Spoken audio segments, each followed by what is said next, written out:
Hello, hello, hello. Straighten that up a little bit. How are you doing? The Lord be with you. Let's see whether this comes on or not. Wait patiently. See if this is working. I heard a beep. That could be good news. Hi, Linda Kimmel. The Lord be with you.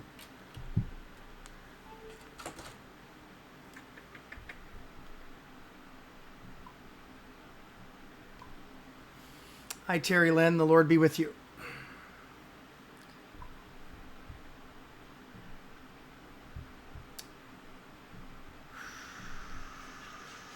Cheryl, the Lord be with you.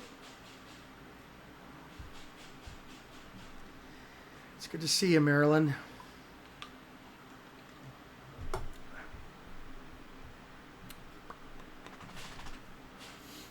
Let's see how far we go today. Let's see how we feel today. Oh, let's see how far we go, how good we feel, and we'll determine whether or not we will. Hi, Sarah Rose. Hi, Mike. Michelle, the Lord be with you. I don't know if you can see this, but Thor is determining to, yeah, he's going to go underneath my covers. What a fun lot. Fun dog that guy is.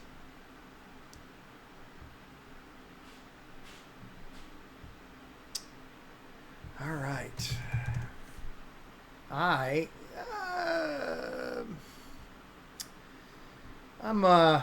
feeling okay. I'm not fully back. I'm a little tired. As you know, I'm currently suffering from my corona.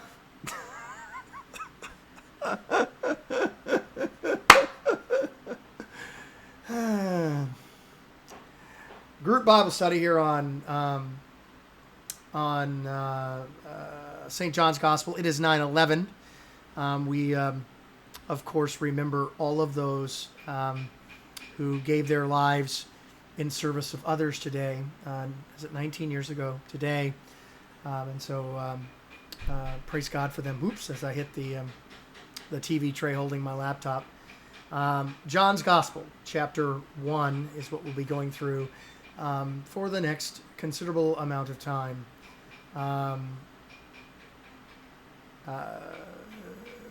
Let's get rolling, shall we? Questions, comments, thoughts, go ahead and throw them into the comments section. I will see them as I go, as best I can. And have I lost weight? Lost a ton of weight in Corona. I haven't lost weight in the pandemic. I haven't lost weight specifically in this in my bout and my fight with it, because I had to eat carbs in order to let my body fight the fever. So, all right, let's roll, shall we? I don't like, and we've done a few books together, I'm not a real big fan of starting off with a lot of isagogical stuff. I think that we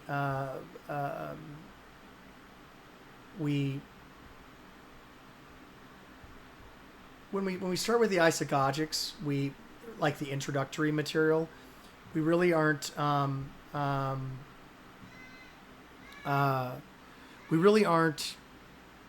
letting the text speak for itself. So we want to sort of let the text speak for itself. We should be able to ascertain all the isagogical information that we need from the text itself, rather than having somebody smart tell us what the text is.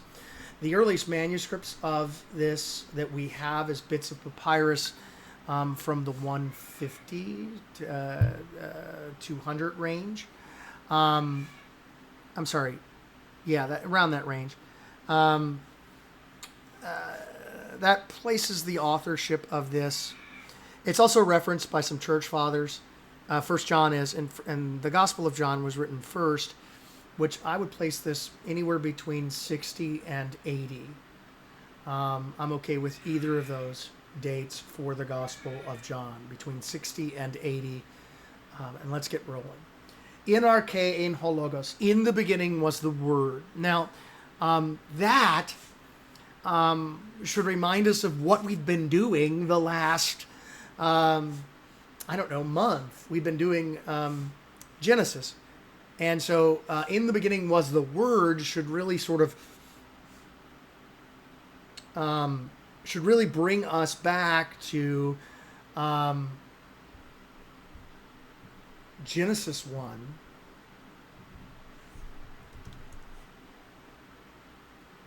Bereshith bara Elohim. In the beginning, God created the heavens and the earth. That is deliberate. Down here in RK, and then when we go to John's Gospel, there it is again in RK. And so this drags us back to the very beginning of the Scriptures, to the law of Moses, to creation. In the beginning, what? The Word. And what the Logos, and sort of it behooves us to sort of pause for a second and maybe sort of try to ascertain what's this Logos business. Carson has a lot in his commentary on this. Carson, I think, is a Presbyterian. A lot on this, and I'm just going to read you a few lines from his commentary.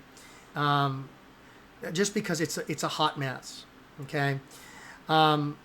It's a hot mess of not knowing exactly what the word is, what John is referring to. It could mean something in Greek philosophy from the first century. The Stoics understood the Logos to be the rational principle by which everything exists, which is the essence of the rational human soul. As far as they're concerned, there's no other God than the Logos. And all that exists has sprung from the Logoi, seeds of the Logos. Others have suggested this has a background in Gnosticism. Some have even sort of said that this is these first words of John's Gospel aren't a direct quote from a Gnostic poem. I don't really believe that, but why not? The Gnosticism is a widespread, ill-defined movement in the Mediterranean world of the first three centuries. But it must be admitted that, so far as our sources go, there is no evidence for the existence of full-blown Gnosticism before John wrote his Gospel. And so sort of the prevalent theme that this is written directly against Gnosticism, it's really, really sort of tough to tell whether or not that's importing something from something else. Others think John has borrowed from Philo, a first century Jew who was most influenced by Plato and his successors. Philo makes a distinction between the ideal world, which he calls the Logos of God, and the real and phenomenal world, which is but a copy. And this is a sort of you want to see that this is sort of this is prevalent philosophy of the time. It's Platonic, that there's an ideal, and then there's us, and then there's the world, and the movement is from the world to the ideal, and then to the more ideal, and to the more ideal, and to the more ideal, as we move sort of closer and closer to God. You'll see Platonic stuff in folks that get really, really sort of spiritual. They'll tell you to get rid of the fleshy stuff and get spiritual. A lot of charismatic stuff on this. Hi, Beth. And so, so far, we've had a hard time sort of pinning down this Logos. No problems pinning down NRK in the beginning, but a lot of problems pinning down the Logos. There's more to sort of bring us into a wonderful world of confusion. There's some folks thought that reason was the Logos. So you're sort of, in the beginning was thought and reason. Now, there's a lot of that going on. But on a whole other end is the business that the Logos is the davar, the word, wisdom. I'll quote him again. there are other components in the Old Testament background term of the. Well, let's back up just a touch. Consider how frequently John quotes and alludes to the Old Testament. That is, the Hebrew word davar of God is connected with God's powerful activity of creation and deliverance. If the Lord is said to speak to the prophet Isaiah, elsewhere we read that the word of the Lord came to Isaiah. Was by the word of the Lord that the heavens were made. God simply speaks, and his word creates. And so you've got from the sort of modern thinkers of our day. Carson is a big one. That sort of we could be talking about philosophy with the word. We could be talking about the Old Testament. God spoke a word, and there it was.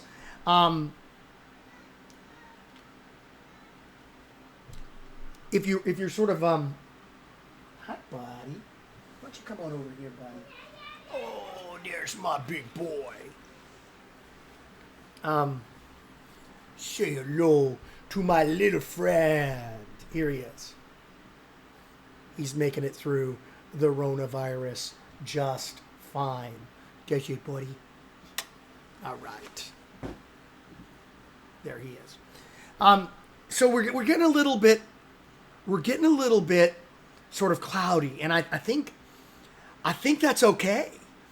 To not be able to pin down what the Spirit is doing is sort of spirit-like, but we do have that sort of very, very Old Testament twang to it. If it walks like a duck and it talks like a duck, then it's probably a duck. Well, if it walks like the Old Testament and it talks like the Old Testament, then it's probably Old Testament. I would tend to sort of lean toward more of an Old Testament understanding of this than I would of carting in all the philosophy just yet. And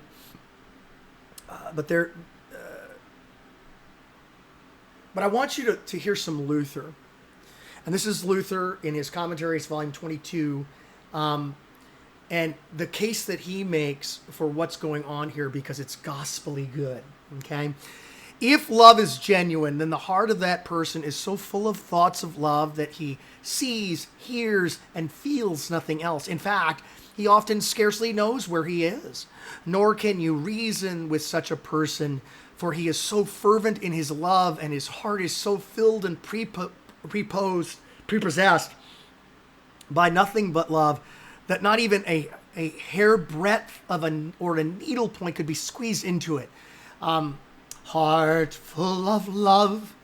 His thoughts of love are so large and as wide as his heart. Likewise, anger is the same.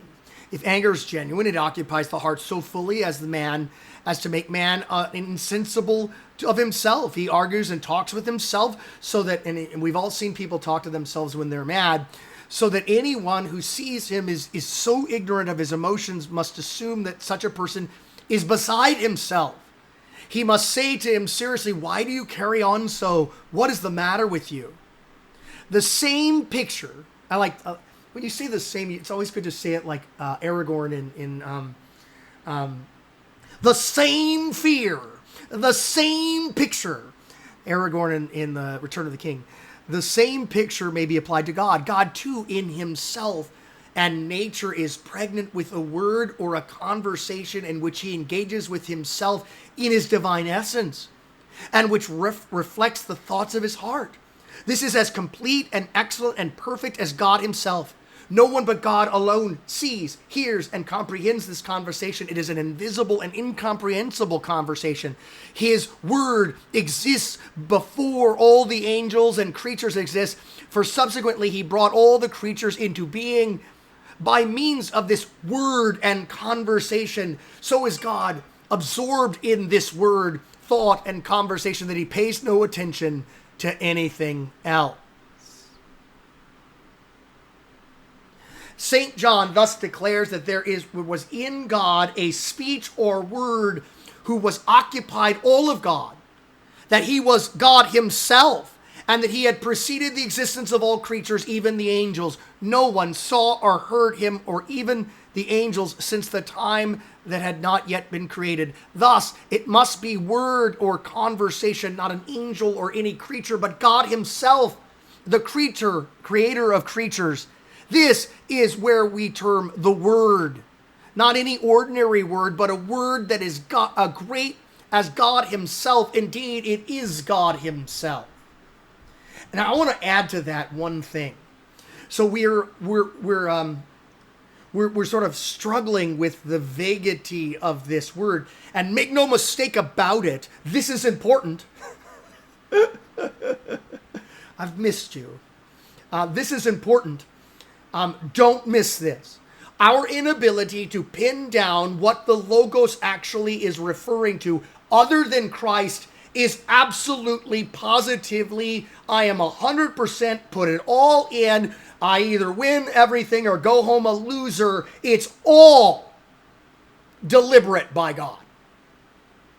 Because the word Logos, both davar and Logos itself, is incapable of actually containing everything that is necessary for it to be referencing God himself in the flesh and blood of the man Jesus. So God has a conversation in himself that no one hears before there is anything else. God, Word. And this is hinted of in Genesis. God created the heavens and the earth in the beginning. The Spirit of God was hovering over the face. He's brooding over the face of the earth, face of the deep. God spoke a word, let there be light, and there was. So there you have God, Spirit, Son, or God, Spirit, Word. I like it, and I think that trying to nail him down to what he's actually doing isn't possible. Isn't possible. So in the beginning was the Word, this conversation with God, in God, but within God. Now, what was he talking about? Is he brooding over the face of the deep? We're going to find out what he's talking about shortly.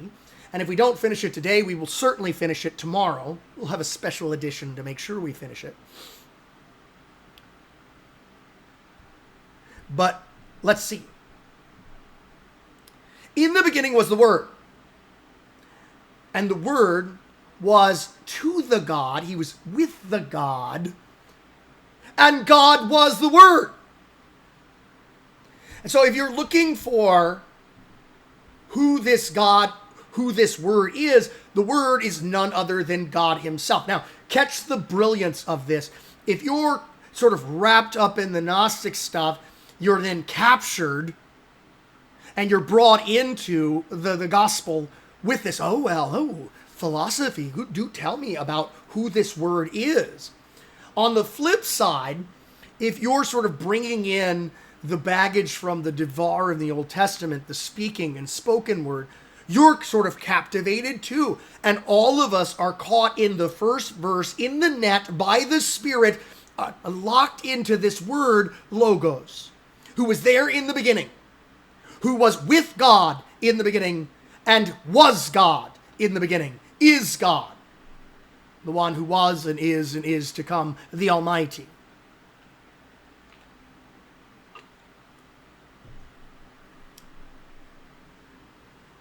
Are you still with me?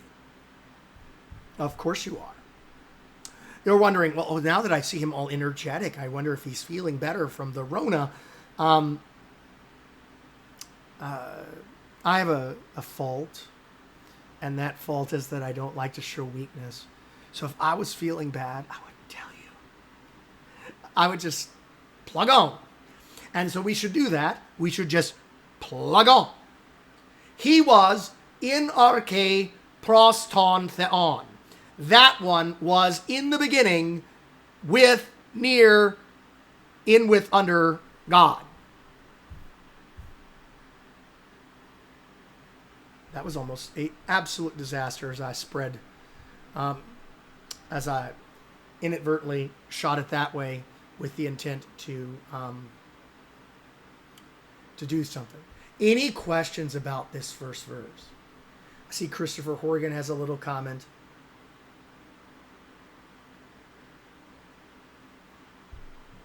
Let's see if I can. How did he do that? I always wonder.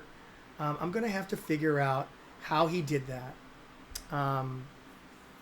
How dear Goodman, wasn't Goodman great the last couple of days? How Goodman was able to sort of show you your comments. Christopher has a great quote here. I'm going to read it. It is always helpful to me to remember that John was writing all this down. The Holy Spirit moved so that he wrote what was God had wanted him to write down. And yet John lived in a time and a place that had knowledge and experience also. Okay. Thank you. So we got this word that's in the beginning. Okay. It's with God. And the word was God. And then a repetition of it. He was in the beginning with God. And panta di autou egeneto. All things happened or existed through him. So nothing is existing in this world other than that which came from the word that was in the beginning with God, God himself in the beginning with God. Okay? Nothing exists apart from Jesus. Are we clear on this? This is so very important. Nothing exists apart from Jesus. That there is something is because Jesus brought it about. Hi, Priscilla. The Lord be with you. The gods of the world, they did this thing where they would take stuff that was there and they would make other stuff with it. They didn't create anything. You know from Genesis that the only bara, the Hebrew word for bara, Bereshith bara Elohim. Bara is the Hebrew word for create. The only one who is the subject of the verb create is God. We take other things and we either break them down to their component elements or we combine them with other things to make things. So we either, at the Hadron Collider, shoot objects at atoms and bust them up. I'm going to bust you up from Rocky. Or we take building blocks and we make other things with them. God creates everything so that if something is existing in this world, if something exists in this world, then God created it. He made it. It happened, and it happened through the word, the spoken word. Jesus. Jesus is not a Johnny-come-lately that waited to the New Testament to show up. No. He's there in the beginning. And this conversation that as God is having in amongst himself, we're going to find out what he's talking about. It's not secret anymore. Well, that was not a bad impersonation, Newman. I'll bust you up. Go for it. Anyway, I think that's Mr. T that I was impersonating. I pity the fool that imitates Mr. T poorly. All right, so all things happened, existed through him.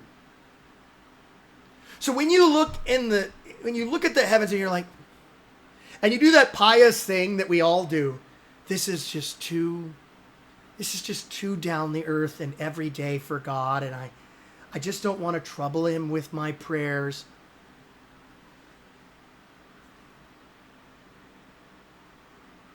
Nothing is too everyday for your God. Nothing is too small. Nothing is too large. The children, I guess, singing, our God is so great, so strong and so mighty. There's nothing our God cannot do for you.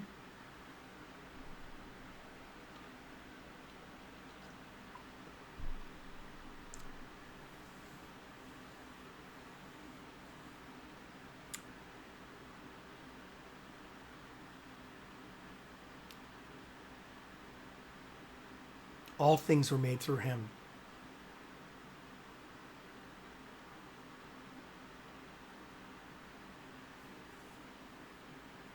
And the opposite is said. Chorus autu ageneto ude in. Nothing with apart from him happened. So you hear that all things were made through him, and then you hear the opposite. Without him was not anything happening, which happened. So,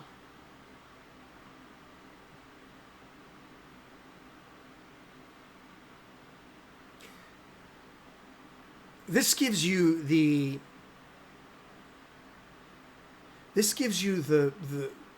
wherewithal, the comfort that everything in your world that has happened in the suffering and death of Jesus.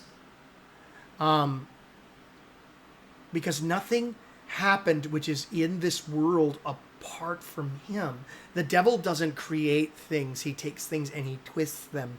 And we don't create things. We take things and we twist them. He created all of these things, and there's nothing that exists that didn't have its origin in him. In the same, through him were made. Well, did he make evil? No, again, that's us. We did that. We took what was his and we tweaked it.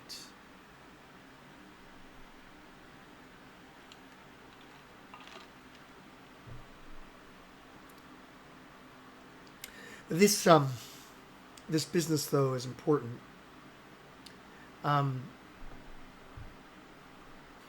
So in the beginning was the Word was with God, and God was the Word. He was in the beginning with God, and through him all things were made, and apart from him nothing is. And I don't want to use made, I want to use exist and get into it happened. Nothing happened apart from him.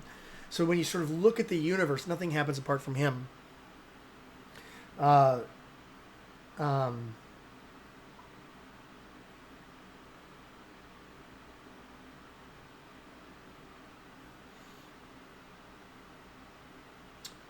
We'll be praying for Emma too. I commented on her stuff that I missed her. Was going to miss her in Bible class today.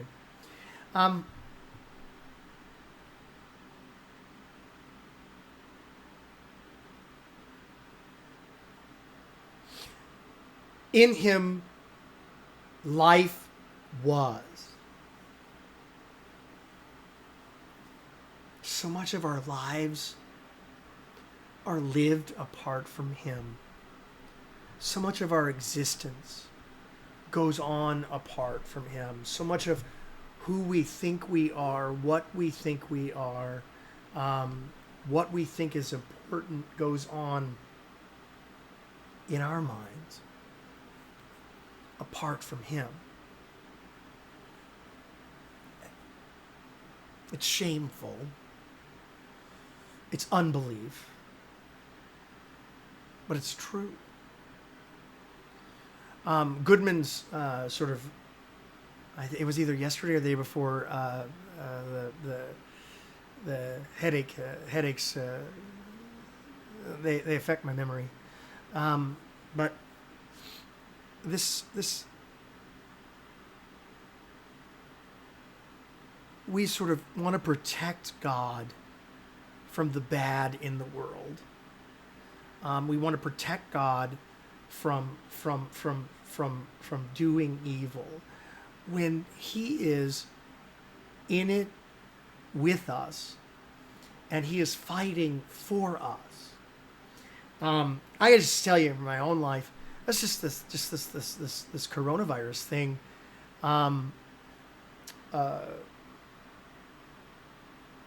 Week from Wednesday, that would be September, I think it's 2nd.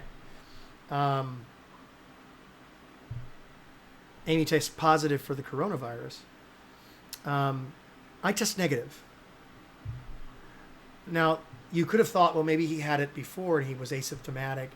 And my prayer through this whole thing my prayer for this whole thing has been twofold. I didn't want to infect anyone with it, and I didn't want Sophia getting sick. So I didn't want to be responsible for an outbreak at church, and I didn't want to be responsible. I didn't want Sophia to get it.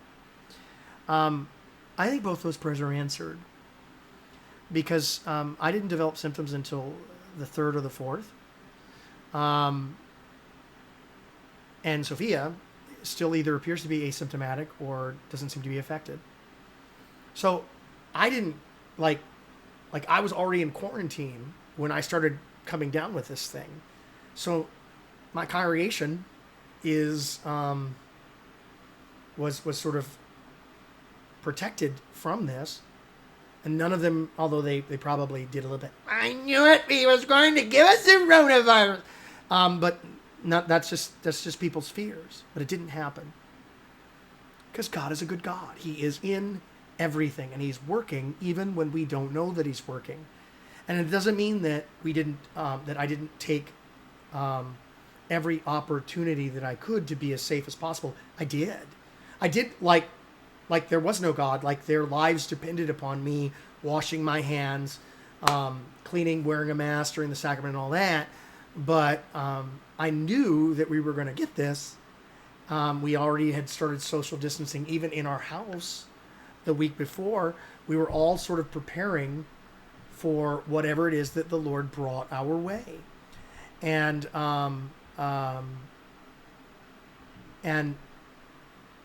so like my prayers have been answered, even in the midst of this awful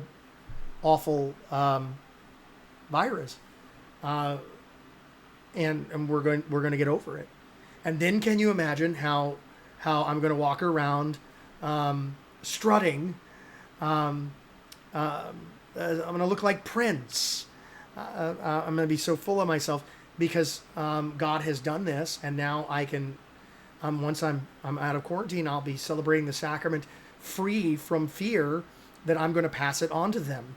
You know, I might break into Prince. You know, don't have to be rich to be my church. It's just really, really excited, and God is working through it, through our weakness, even the ones I don't like to show, to bring life, because in him was life. We think that life goes on with us and that he is associated with death. We try to avoid him and his eternal life, push it away some other day, not today.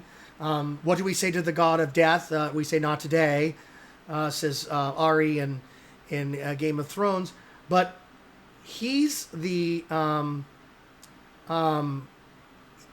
he's the God of life. He's the God of life, and life and eternal life. Life that goes on and on, even through death. And he's the Word made flesh. Ooh. He's the Word, the eternal Word. In the beginning was the Word. The Word was with God. God was the Word. And he was that one in the beginning with God. And through him, all things happened. And nothing happened apart from him that has happened. And so if you're looking up to heaven and go, why are you infecting us with this pandemic? He's trying to save you.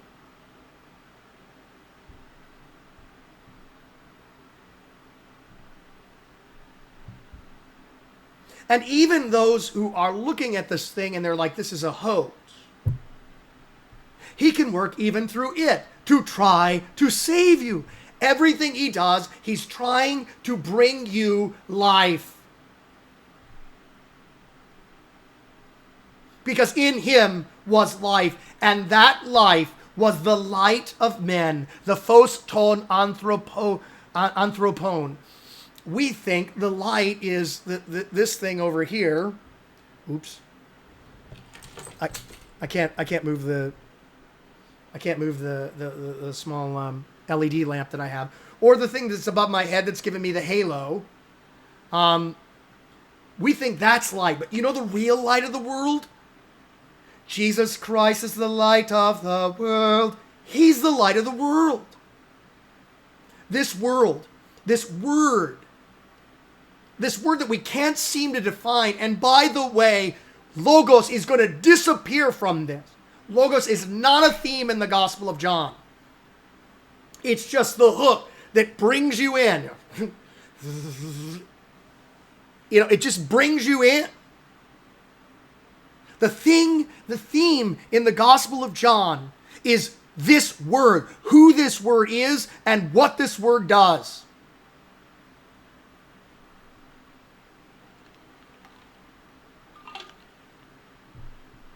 In the beginning was the Word, and the Word was with God, and God was the Word. And he was in the beginning with God, and all things happened through him, and nothing happened that has happened apart from him. That guy in that one is life. He's not a God of death, he's a God of life. He's life.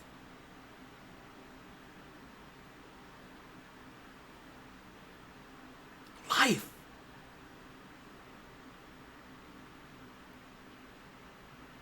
And that life is the only light of men.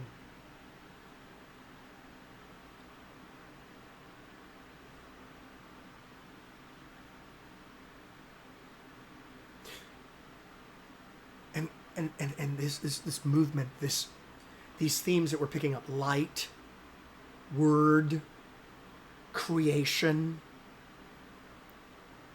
we'll see which of those has staying power and which of those don't.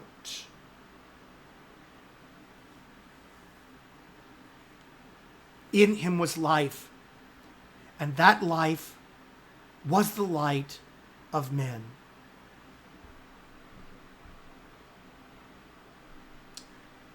Tophos in te scotia phinae.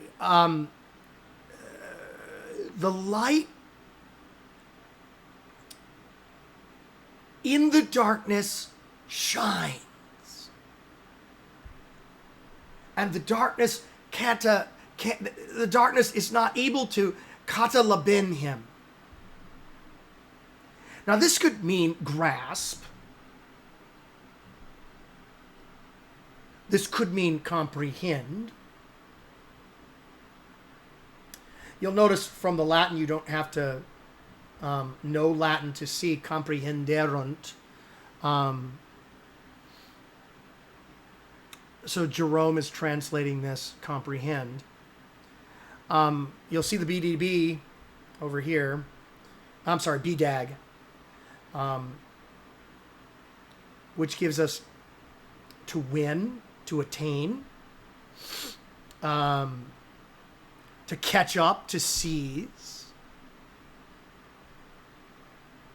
I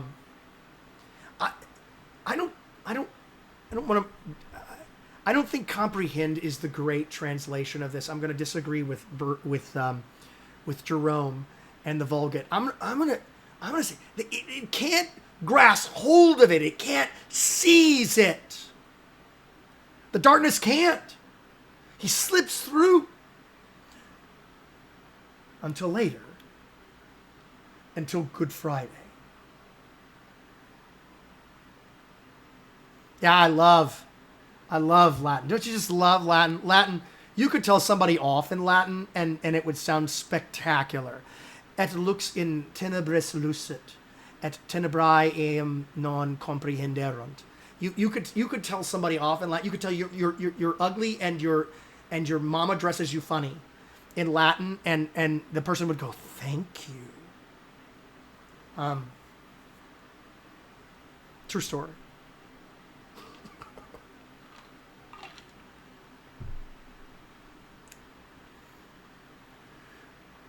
So this light that shines in the darkness, this word, isn't comprehensible, seizable, graspable, controllable by the darkness. He controls the darkness. The darkness doesn't control him. He's not able to be seized or sort of apprehended or controlled by him. Yeah, Swirla's great quote is, chicks dig the Latin. So if you're looking for a language, you want to take up Latin. You don't want German or Hebrew because those two, the guttural languages, sounds like you're just spitting on them and giving them the coronavirus. Which is how I got it. I got it from George. 2 days before this started, George showed symptoms before me, but 2 days before Amy tested positive, George is talking to me, and he's talking to me, and he just sprays me across my face, and I'm like, well, it's a good thing we don't have the coronavirus because you just sprayed me, and he did, and he gave it to me. It's his responsibility. He's grounded for the rest of his life. Except he's 22, and I can't really ground him. I can only pray that someday he'll move out of my house. So there was a man, again a quote, there happened a man, ageneto anthropos, there happened a man, apostolamenos paratheu, having been apostled from God, onoma auto Johannes, whose name was John. Okay, so they're sort of now we're gonna move. We've got a movement here. That didn't sound right, but we went from we're gonna go from way up there with conversation going on amidst God, in between God, having a little powwow with God. You know what I'm saying? So we go from way up there where God's having a conversation with himself. I'm sorry, the parents are talking. I'm sorry, God's talking. Please be silent. To way down here with you and me, where we are in this place of sin and death. There happened a man sent from God, apostled from God, his name, John.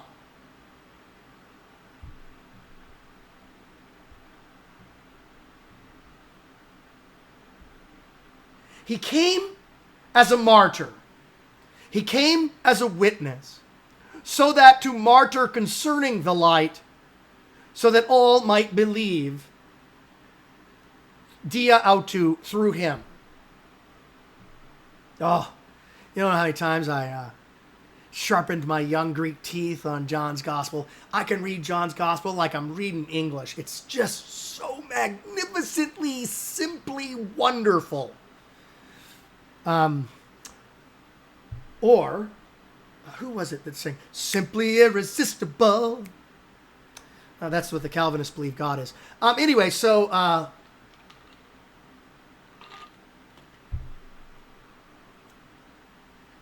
he came as a martyrion, a witness. He came as a witness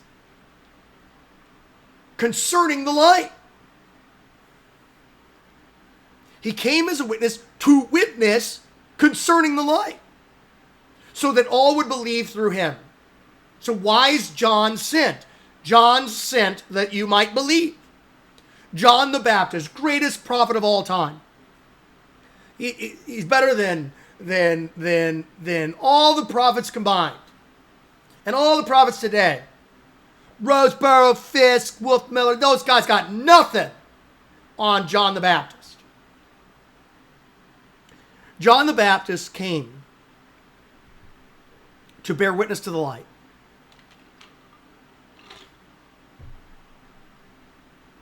Hina Pontus Pisteus Sensen. God doesn't want some to believe. God wants all to believe. Don't miss this. God does not just save some by his holy life and his bitter sufferings and death on the cross. The word saves all who believe. He dies for all, not just some, all. And if all, then you and me.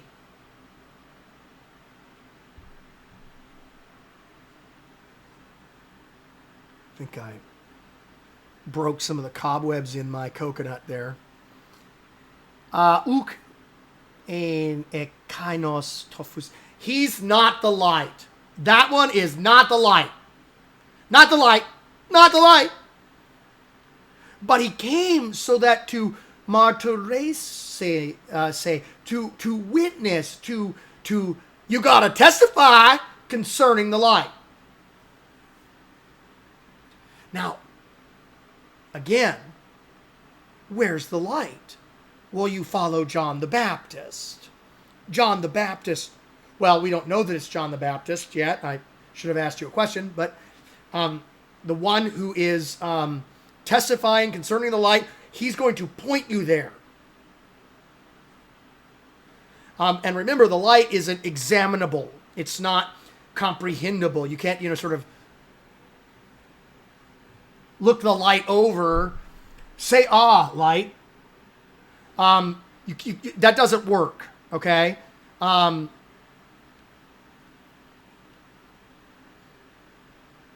light is not seizable until he takes on flesh. He came to martyr concerning the light. Verse 9.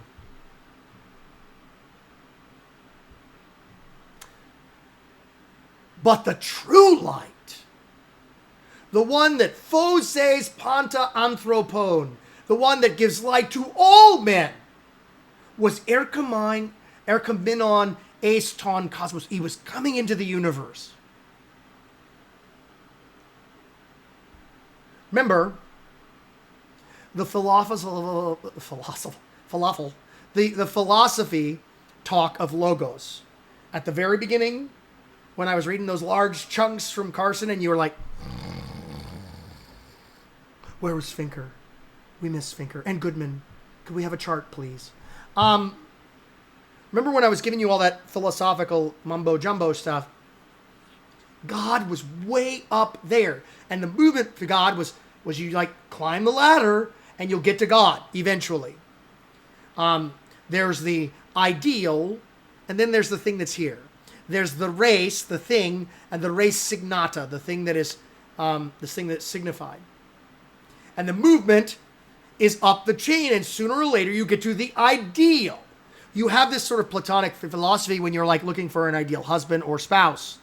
The ideal thing, you've got the thought in the mind, and you've got the dummy who goes on the Match.com date with you, and you're looking him over going, is he the guy?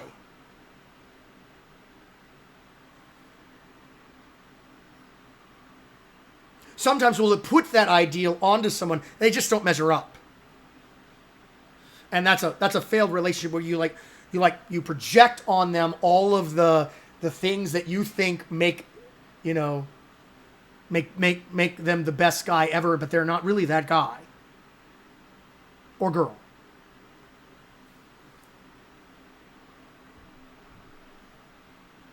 The true light, the one that gives light to everyone, not just some, not just those who believe in him, not just good people. Who does he give light to? I'm not going to answer it. You're going to answer it in the channel. Who does he give light to?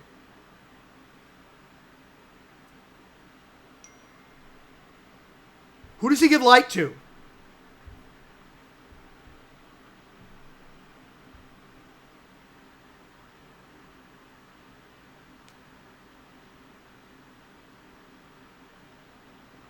He gives life not to some, not to a few,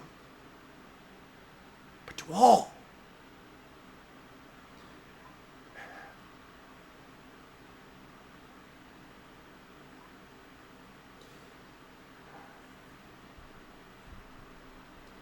I've been told by my Calvinist friends that I'm too theological, so I reverted to talking about Jesus. Well, Terry Lynn, crux sola nostra est theologiae. Luther, the cross alone is our theology. So you can go on with your theology and be the most theological person in the world when you're talking about the suffering and death of Jesus. Sweet. And Michelle, you got it. The light that gives light to all men. All men, not some. That is why Calvinists are no fun at parties.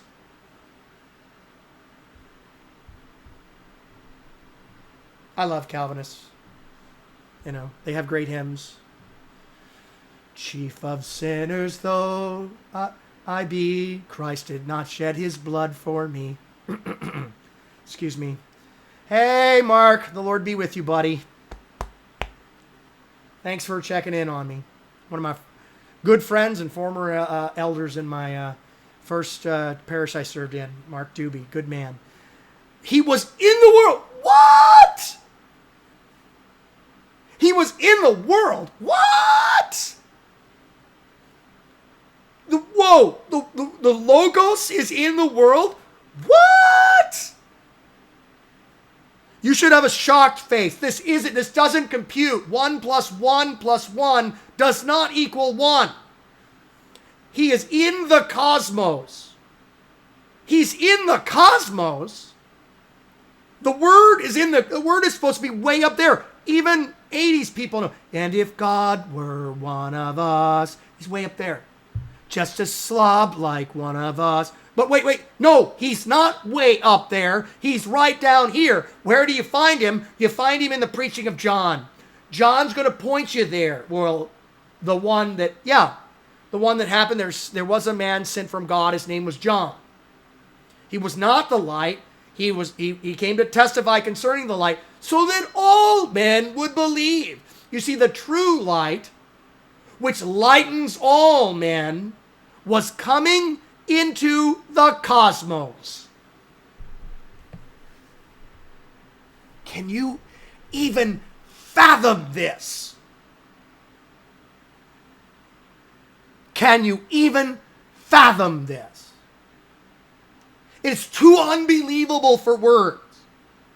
So if this was, the Logos was that philosophical sort of highfalutin, top shelf thing that only the smart people got and you had to ascend up the mountain of religion and philosophy to get to, suddenly that definition has been thrown out because that God, the Logos, has come down. He's coming into the cosmos. He's going to insert himself into our universe. In to cosmos ein. He was in the world. And the world, ho cosmos dia autou egeneto, and the world happened through him. Kai ho cosmos autou uk egno. But the world doesn't know him. We got a fugitive, and it's the Logos. And nobody knows who he is. But John is pointing him to him.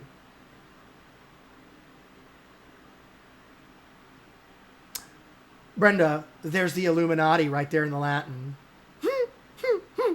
They're coming to get you. Anyway, erat lux vera, quae illuminat omnem hominem. The true light, which gives light to the world, is coming into the world. Can you even fathom that?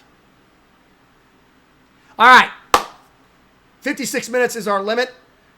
Do get the confirmation materials from Higher Things' website. Tomorrow, a special edition. Tomorrow, a special Bible study. 2 p.m. Central Daylight Time from the bunker. Me, Joe Biden, hiding in the bunker. From the bunker, you can get verses 11, 12, 13, and 14. Tomorrow, 4 whole verses, 2 p.m. Will I see you there? Will I see you there? Make sure you go to the store.higherthings.org.